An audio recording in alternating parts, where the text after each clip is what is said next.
Hey, bubbling, coming in, crushing this art. All right, since it's Aries season, I wanted to come back with a video discussing numbers that relate to the cardinal side of things. So, the first things first, understanding that numbers are broken down by 9, which would be 3 by 3, we have the 3 realms, right? And then we have 3 placements in each realm. So the cardinal we know is the beginning, right? So we have this beginning realm with cardinal, cardinal, cardinal fixed, and cardinal mutable, all aspect in cardinality. And then the last one aspect in cardinality would be in the fixed realm, this cardinal placement. Not the last one, the last two. And then this mutable realm from a cardinal placement, right? So basically all the numbers in total that have an aspect to cardinality would be 1 being the most extreme, right? What everything points to here. 2, 3, 4, and 7, right? So yeah, if we talk a little bit about each one of these, 1 would be pure cardinality or pure initiation or pure in our own realm, right? Pure going our own way, chasing our spirit further into our individuality. And it could be a bit diluting, right? As the negative aspect. The positive aspect would be personality, individuality, that color I've never seen before, type of thing. Like, I've never heard of a dream like that. But on the negative aspect, that could be diluting, right? That could be something so far in your own lane that is wanting you to disconnect and draw out just so you can have some aspect of yourself, right? Versus the 9 or the mutability, which would just be power, right? On the negative positive benefit would be power, but on the negative benefit would be like monotony, not having any sort of your own space, doing just what other people need. But so yeah, so 1 is sort of that color on the positive aspect, but also that sort of delusion on the negative aspect, right?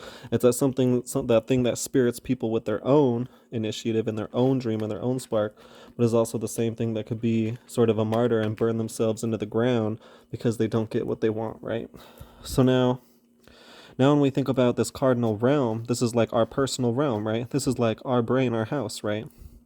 And 2 would be what is always there, right? As is like our body, our habits, what we're connected to, right? So that's what 2 would mean, right? In our own realm, what's always there, kind of just how we're used to doing things, how we would normally go about things, our habits, our routines, our body, right? And then 3 would this be our mutable aspect, how we let people into our space, sort of how we communicate, right?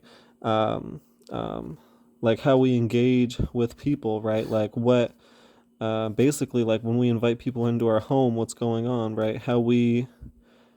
Basically how we let people in, right? Would be 3. How we go about communicating to really draw people in or set the space and the stage for ourselves, right?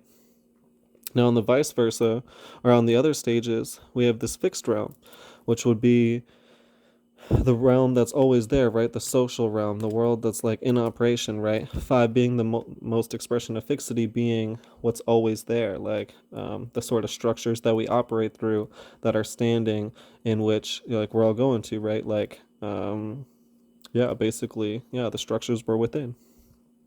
Whereas 4 would be our personal take on that. So, like, our personal workspace, right? How we are sort of being ourselves or how we do us in the social realm, right? Sort of like our job, things like our purpose, since that's always being channeled through the world, right? But it's our personal perspective on how, like, everyone has to do things, right? On how we're in it together, right?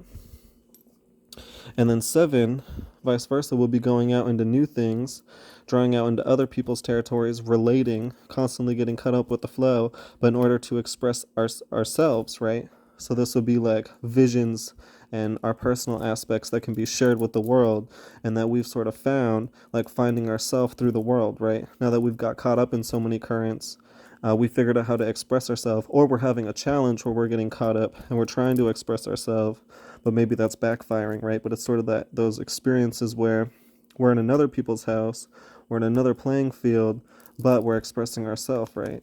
And we're still trying to come at it from our own perspective. We're still trying to connect. We're trying to bring ourselves to the other world, make our visions relatable, right? And so that's sort of the energy behind 1, 2, 3, 4, 5, or 1, 2, 3, 4, and 7, right? As we see here. It's just laid out in another way here. Cardinal realm, fixed realm, mutable realm, and then cardinal placement, fixed placement, mutable placement. So now another thing I wanted to talk about is how when we are dealing with the realm, or we're just dealing with the 9, like I show here, there's no elemental balance because this isn't a base 4 system. So for example, we have 2 air here, whereas we only have 1 water, 1 earth, and 1 fire, right? So in order to actually correspond these to Aries, because this is Aries season, or correspond this to fire, right? Since there'd also be a little bit of Leo, a little bit of fixity here, a little bit of Sag, a little bit of mutability here. Same with these, but in the realm aspects, we'd want to find the ones that correlate with fire, right? And we can do that by 36, because every time we go up 36, it's like starting back at 1, because now I have elementally 4 by the numbers 9, which would be 36, right? So now I just wanted to go through and like point these out to you, but in an Aries way, right? Instead of using 1, 2, 3, 4, and 7, we could use other numbers that point to fire, right? Like 2, if we were to cycle through, would be 11, but that's air. Or it would also be 20, but that's water. And then we have 29, and that one is fire. And we know that if we just want to use the system here, is that by 20, it starts over, right? So this would be like 9, and 9 is fire. If we want to use this kind of chart right here, which would be odd and even, we have fire and air. Even, we have water and earth. And then for the odds, 1, 5, and 9 verse 3 and 7 is always how it plays out. If it's even here, right, with 0, 0, 5, or 0, 1, 0, 5, 0, 9, just saying that we're only in the first place right now, right? If it's even, then 1, 5, and 9 are fire, 3 and 7 are air. But if it's odd, like here, 3 and 7 are fire, and 1, 5, and 9 are air. Just a little memory trick, right? So yeah, and then 3 would be, 9, 12, but that would be earth divisible by 4, or it'd be 21, which would be fire as well. Let me get a more intense marker. 29, 21. Now we think about 4.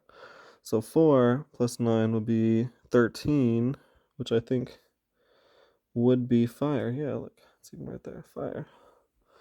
So then we have 13.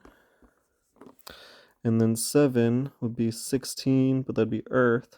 25, and that would be fire. 25. And like I said, we could just subtract 20. Look here, 5's right there, because the elements are base 20, or they can be base 20, even though they're base 4. It's just because 20 is a product of 4, right? 4 times 5. So here's would be the fire ones, right? We still know that 1 is the most important, but if we want to stay fire, right, and we want to come from a little bit more of a Leo angle, right, add this fixed quality, then we come from 29. If we wanted to come from a little more of a Sagittarian angle, but still in our personal realm, right, try to draw people in, like utilize this 3 aspect, right, this personal space, but drawing people in, trying to make that relatable so that people can be drawn into it, then we utilize 21, right? Versus if we want to change the realms and we sort of want to deal with the realm of our workspace, use that Leo quality, but from an Aryan angle, imbue ourselves into it, we'd use 13, right? Whereas if we want to completely just find the visions that not only we have, but that can be shared through trial and error, and going out and expressing to, sort of like anything and everything that's receptive, figuring out all the ways we can express ourselves, we utilize 25, right?